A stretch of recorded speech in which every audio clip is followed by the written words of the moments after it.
오늘 이 새벽에 함께 보실 말씀은 사무엘하 6장 6절과 7절 말씀입니다.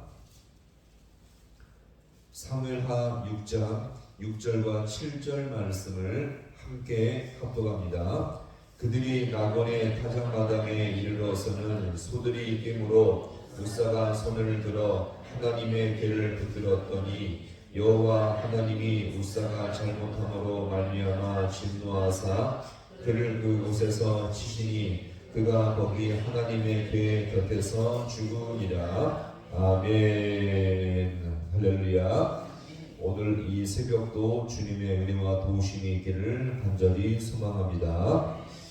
분명 다윗이 하나님의 이 법궤를 이스라엘 중심 지역인 예루살렘으로 옮기는 일은 정말 합당한 생각이었습니다. 자, 그런데 문제는요, 이 법궤를 옮기는 과정에 대한 정보와 지식이 없기 때문에 문제가 되었죠. 분명히 열정은 있었지만 지식이 없어서 문제가 되었던 것입니다.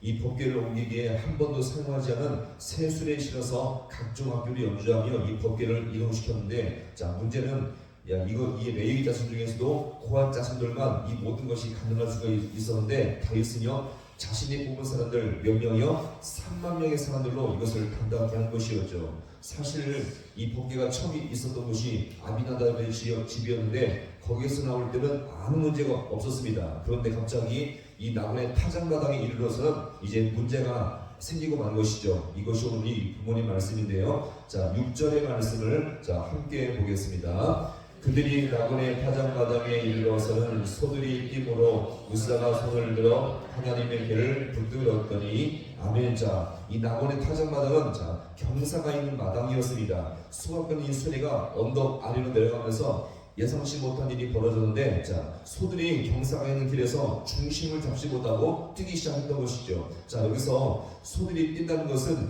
미끄러지다, 걸려 넘어질 뻔하다, 그런 의미가 있습니다. 자, 그 경사길에서 소들은 거의 넘어질 정도로 중심을 잡지 못하니 흥분하며 뛰게 된 것입니다. 자, 이렇게 소들이 미끄러지며 뛰고 있으니, 자, 소들이 싣고 있는 법궤가 어떨까요? 금방이라도 떨어질 것 같은 상황이 된 것이었죠. 바로 이때 이것을 주관하던 사람이 바로 우사였는데, 본능적으로 손을 뻗어 수레 위에 무엇을 붙들까요? 법궤를 붙들게 된 것입니다. 자, 여기서 우리는 한번 이 우사의 태도를 한번 가만히 볼까요? 자, 과연 그의 태도가 정당해 보입니까? 아니면 부당해 보입니까? 아무리 봐도 우사의 태도는요 정당해 보입니다. 만약 법궤가 땅으로 떨어지면서 부서지거나 망가지면 그는 더욱더 충격적인 실수와 사고가 될 것입니다.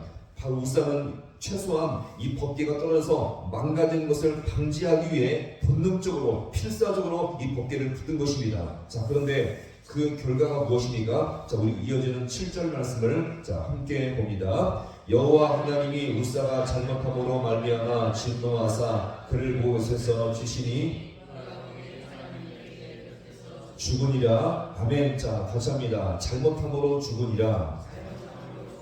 자, 우사가 지금 이 법궤를 보호하기 위해서 손을 대었는데 즉시 그는요 하나님의 진노를 받아서 죽고 만 것이었죠. 분명 도덕적으로는 이 법궤를 보호하기 위해서 손을 대는 것은 인정받을 수 있는 일이었지만 영적인 측면에서 본다면 거룩한 하나님의 영역을 침범하는 신성모독의 죄를 지고 만 것입니다. 하나님은요 일전에 모세의 법을 통해서 이 법궤를 어떻게 다룰지를 이미 설명해 주었습니다. 우리가 어제 보았던 말씀인데요, 한번 잘 들어보세요. 자, 민수기 4장의 말씀인데 이렇게 말합니다. 진영을 떠날 때에 아론과 그의 아들들이 성수와 성수의 모든 기구 돕는 것을 일을 마치거든 고한 자손들이 와서 맬 것이니라. 그러나 성물은 만지지 말라. 그들이 죽으리라. 회막물건 중에서 이것들은 고한 자손이 맬 것이며. 자, 누가 맨다고요? 고한 자손이 맨다라고 분명히 말씀했죠. 자, 법궤를 옮길 때에도 분명한 법칙을 알려주었는데, 자, 이 법궤를 수레에 실어서 이동하게 하지 않고요. 오늘 이 부모님의 말씀처럼 여러분들 옛날 그 드라마에 보시면 가마가 있지 않습니까? 가마는 밑에다 이 봉을 끼우는데 이 법궤는요 위쪽에 사각 고리가 있는데 거기에 긴 봉을 끼워서 운반하게 했습니다. 따라서 이 법궤는요 누구만요?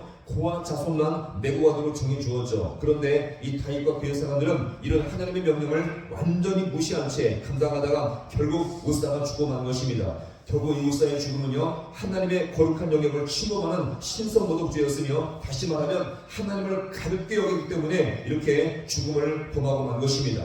여기서 우리는 이 말씀을 한번 생각해 볼까요? 지금 이 사건을 보세요. 하나님을 모르는 이방인이 당한 죽음이 아니었습니다. 오히려 하나님을 향한 깊은 관심과 열정이 있던 다윗과 그의 사람들이 하나님의 율법을 모른 채 당한 죽음이었죠. 하나님의 법궤를 어떻게 보실지, 어떻게 섬길지를 모르는 무지에서 나오는 처참한 결과였음을 여기서 우리가 볼 수가 있겠습니다. 오늘날 우리 성도의 문제가 무엇이겠습니까? 이런 면에서 봤을 때 하나님에 대해서 너무 모른 채 자기 중심적으로 섬길 때가 많이 있다는 것입니다. 말씀도 모르고 하나님도 모른 채 섬기다 보니까 복이 없어요. 은혜가 없는 것입니다. 따라서 보세요. 알아도 자기 중심적으로 알고 하나님을 믿되 자기 문제 해결 중심으로 믿다 보니까 여기서 많은 문제가 생겨나게 된다는 것입니다. 따라서 오늘 우리는요, 이것을 통해서 무엇을 할 수가 있겠습니까? 신앙은 하나님을 알 때 평생 알아가며 그분을 닮아가는 것이 바로 신앙의 중심인 줄로 믿으시기 바랍니다. 따라서 하나님을 섬기되 내 만족이 아니라, 같이 합니다. 하나님의 뜻을 따라, 말씀을 따라, 하나님을 섬기되 내 만족이 아니라 하나님의 뜻을 따라서 말씀을 따라 섬길 때에 더욱더 교회와 우리 모든 신령 가운데 유익이 될 줄로 믿으시기 바랍니다. 따라서 우리는 무지한 채 내 열심을 섬기지 말고 하나님의 말씀을 따라서 주의 뜻을 따라서 섬길 때에 우리의 신령과 교회 가운데 큰 은혜와 복이 될 수 있기를 주님의 이름으로 간절히 축원합니다. 기도하시겠습니다.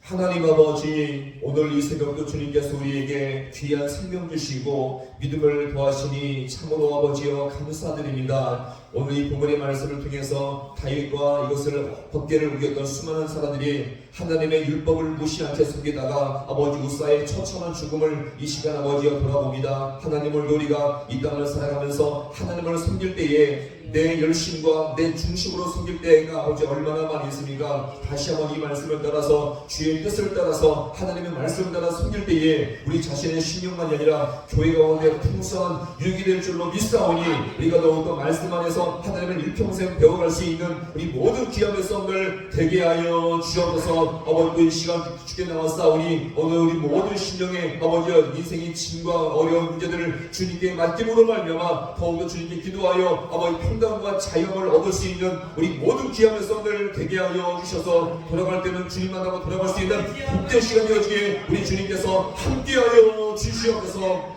모든 것 주님 앞에 간절히 바라보나오며 예수님의 이름으로 기도하옵나이다. 아멘.